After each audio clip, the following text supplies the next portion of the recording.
Kuna kitu ilitembea hapo huko bunge. Wacha niseme ukweli. Kuna kitu ilitembea nini? Na accounting officer alikuwa mtu naitwa Aaron Cherioti, ndio alikuwa accounting officer. Wengine nimeona wanarukaruka hapa, walikamata hizo vitu na hawakujenga boma. Tafadhali, kila saa impeachment haikuji. Kama umepata kitu kwa impeachment ya Gachagua, tafadhali jenga boma mzuri. Ile boma nimeona na pesa ya Gachagua haitoshani. Kuna hisabu imepotea.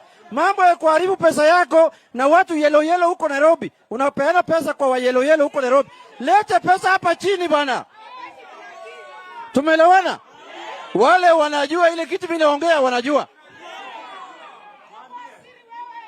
Sijaona marupurupu na malipo ya hiyo impeachment, sijaona kama imefika Bungoma. Ile nyumba nimeona juzi hapa, hiyo ni nyumba, hiyo mabati haifai kwa mabati kama hiyo. Haifai mabati kama hiyo.